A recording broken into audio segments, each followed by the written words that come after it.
Bismillah, Assalamualaikum warahmatullahi wabarakatuh. Perkenalkan, nama saya Raden Eriska yang Sutandiana dari Sosiologi 5D. Di sini saya akan mempresentasikan tentang sistem kerja masyarakat industri dari mata kuliah Sosiologi Industri. Sebelum mengenal lebih jauh tentang sistem kerja yang ada di masyarakat industri, perlu dikenali terlebih dahulu apa itu sistem kerja. Sistem kerja berasal dari dua kata, yaitu sistem dan kerja. Sistem berasal dari bahasa Yunani yang berarti himpunan, bagian, atau unsur-unsur yang saling berkaitan atau berhubungan untuk mencapai tujuan bersama. Dalam sistem terdapat bagian-bagian yang secara teratur berhubungan, sehingga satu bagian dan bagian lainnya tidak dapat dipisahkan. Yang selanjutnya ada kerja.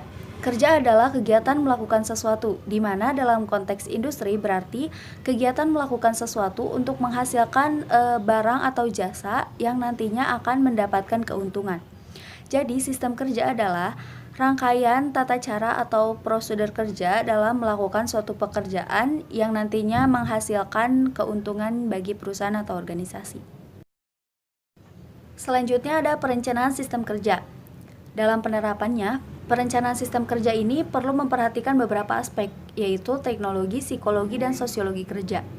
Perencanaan sistem kerja ini dikritisi dengan baik oleh dua tokoh, yaitu Taylor tahun 1981 dan Gilbert. Taylor memberikan perhatiannya kepada para pekerja dengan memberikan sistem jam henti atau stopwatch untuk melakukan pengukuran pada jam kerjanya yang dikenal dengan waktu atau standar pekerjaan. Sedangkan Gilbert memberikan perhatiannya kepada para pekerja dengan memperhatikan gerakan-gerakan dan membaginya menjadi elemen-elemen gerakan. Tujuannya adalah agar sistem kerja terencana dengan baik dan menghambat atau menghentikan kelelahan pada pekerja. Dalam perencanaan sistem kerja, kita perlu menganalisa masalah-masalah yang mungkin muncul dan melakukan penyelesaian masalah dengan cara-cara berikut. Yang pertama, kita harus mendefinisikan masalah tersebut terlebih dahulu. Yang kedua, menganalisa masalah. Yang ketiga, memberikan solusi atas masalah yang ada. Yang keempat, mengevaluasi solusi tersebut. Dan yang kelima, mengimplementasikan solusi akhir. Selanjutnya, untuk menganalisa sistem kerja yang baik, kita juga perlu mengetahui komponen pembentuk sistem kerja. Di antaranya adalah manusia, bahan, mesin, lingkungan kerja, dan ergonomi. Ergonomi adalah ilmu yang mempelajari interaksi antara manusia dengan sistem-sistem yang ada. Perencanaan sistem kerja yang baik ini tidak lain dan tidak bukan untuk mewujudkan sistem kerja yang EASNEP, yaitu efektif, efisien, aman, sehat, nyaman, dan produktif bagi pekerja melakukan pekerjaannya dan kemudian mendapatkan untung yang sebesar-besarnya. Selanjutnya, untuk mengetahui karakteristik kerja masyarakat industri, perlu diketahui terlebih dahulu kohesivitas masyarakat industri, perilaku masyarakat industri, budaya masyarakat industri, dan sistem mata pencaharian masyarakat industri. Untuk memahami kohesivitas masyarakat industri, perlu diketahui terlebih dahulu pengertian dari masyarakat industri. Masyarakat industri adalah masyarakat dengan ciri utama produksi barang dan jasa dengan bantuan mesin yang digerakkan oleh sumber daya manusia. Perubahan yang tampak nyata adalah alih fungsi lahan pertanian menjadi kawasan industri dan kawasan perumahan yang berdampak pada pola perilaku, pola pikir, budaya, dan sistem mata pencaharian dari petani menjadi buruh industri. Ada dua hal penting yang terjadi dalam masyarakat industri, yaitu secara umum dan secara khusus. Secara umum, meluasnya produksi massa dengan bantuan mesin. Seperti kita tahu bahwa masyarakat industri ini dikuasai oleh teknologi yang maju. Selanjutnya ada urbanisasi secara besar-besaran, di mana masyarakat dari desa berbondong-bondong ke kota untuk memperbaiki taraf hidupnya. Selanjutnya ada peralihan pekerjaan, karena urbanisasi besar-besaran tersebut menyebabkan para petani lebih memilih menjadi buruh industri. Yang selanjutnya ada jumlah melek huruf lebih kompleks. Hal ini karena teknologi yang pesat menyebabkan sistem pendidikan juga lebih pesat dan menyebabkan melek huruf lebih kompleks. Selanjutnya ada peran media massa yang dianggap sangat penting. Selanjutnya ada teknologi baru yang digunakan sebagai hiburan di kala kebosanan masyarakat menjalani kehidupan sehari-harinya. Secara khusus, ada ketergantungan terhadap pabrik, ketimpangan material industri dengan kemanusiaan, yang selanjutnya ada kecintaan yang besar terhadap materi. Perilaku masyarakat industri yang saya bahas di sini ada 6. Yang pertama, ada pembagian kerja yang telah profesional. Hal ini didasarkan dari spesialisasi pendidikan yang telah baik. Yang kedua, dapat mengurus dirinya sendiri karena ketergantungannya terhadap pabrik. Yang ketiga, ada pola pemikiran yang rasional, sistematis, dan objektif. Hal ini didasarkan dari penggunaan teknologi yang baik.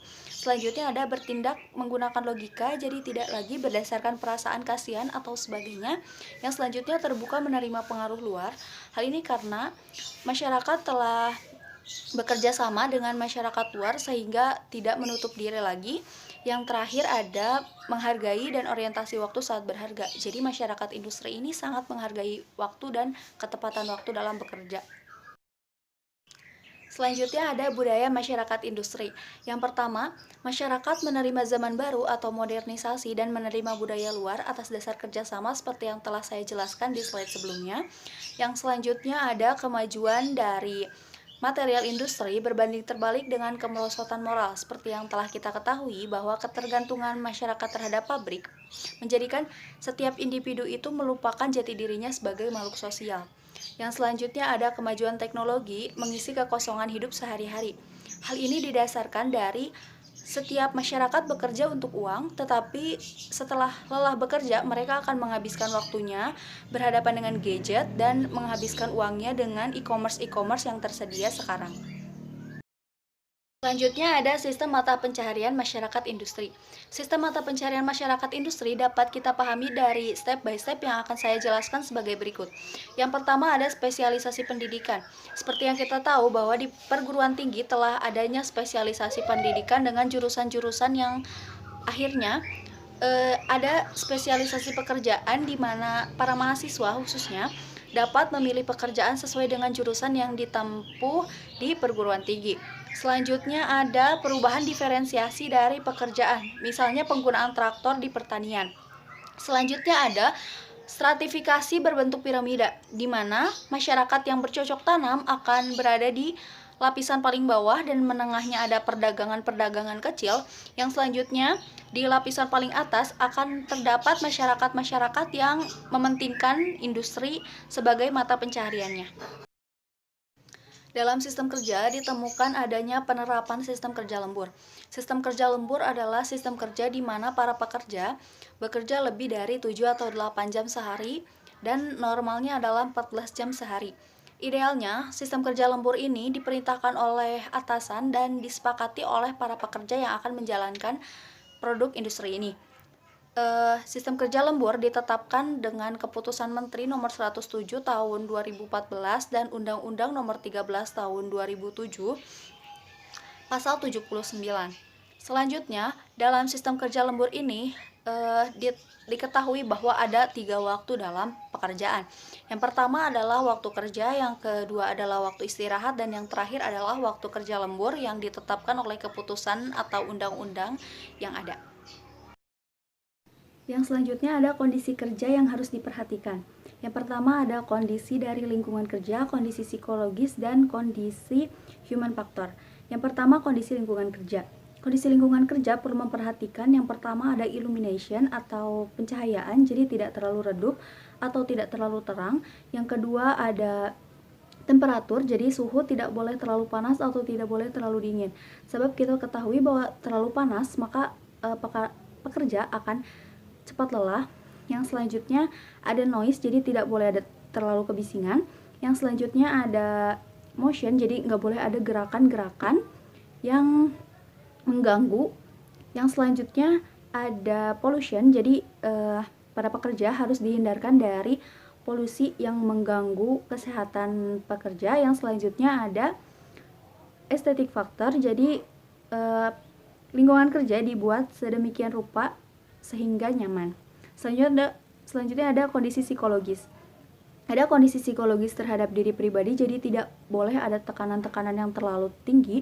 Yang selanjutnya ada kondisi psikologisnya dengan publik.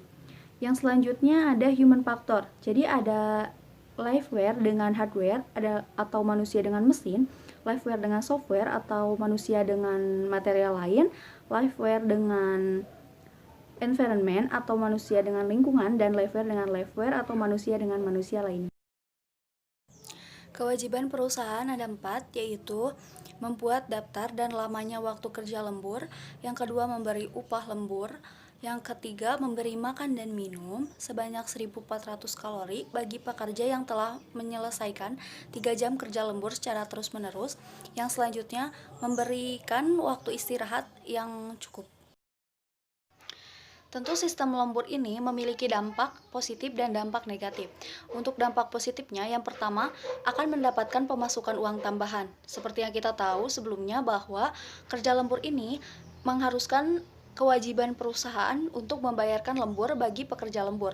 Selanjutnya ada mendapatkan nilai lebih dari atasan. Meskipun tidak semua atasan begitu, karena ada juga atasan yang memandang bawahannya ketika lembur itu dia tidak produktif karena tidak bisa diselesaikan dalam sehari. Yang selanjutnya ada akan mendapatkan implikasi lebih pada karir, misalnya kenaikan pangkat. Selanjutnya ada dampak negatif. Yang pertama, gangguan kesehatan. Gangguan kesehatan yang dapat dirasakan pekerja yaitu sakit jantung, kanker payudara, dan kanker lainnya. Hal ini disebabkan karena para pekerja dituntut untuk kerja lembur yang mengharuskan ia tetap terjaga di malam hari. Yang kedua adalah waktu kurang profesional, sehingga kehidupan pribadinya itu tergeserkan.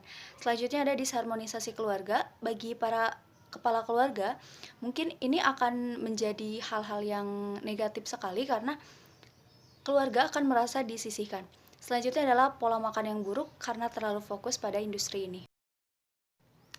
Kepribadian pekerja yang sering lembur. Yang pertama, jenis pribadi yang cenderung agresif, kompetitif, mudah tegang, peduli waktu, dan mudah marah. Yang kedua, mudah stres karena kurang istirahat. Yang ketiga, ada tekanan darah tinggi akibat stres kerja yang tersembunyi. Yang keempat, tidak mempedulikan kondisi badan. Apapun kondisi badannya, mau sakit atau tidak, tetap harus bekerja karena membutuhkan uang untuk kehidupan sehari-harinya. Yang kelima, proses metabolisme tubuh yang rusak akibat pribadi yang tidak kondusif karena terlalu fokus dalam industri. Setelah mengetahui tentang sistem kerja dan sistem kerja lembur dalam industri, perlu diketahui solusi menghadapi era industri. Yang pertama, peningkatan barang dan modal baik secara kualitas maupun kuantitas. Yang kedua, peningkatan kualitas sumber daya manusia. Yang ketiga, meningkatkan networking atau memperluas networking. Yang keempat, penggunaan Internet of Things dalam kehidupan sehari-hari. Yang selanjutnya adalah membuat aturan dan kebijakan baru yang tidak hanya berpihak pada atasan tetapi juga kepada buruh.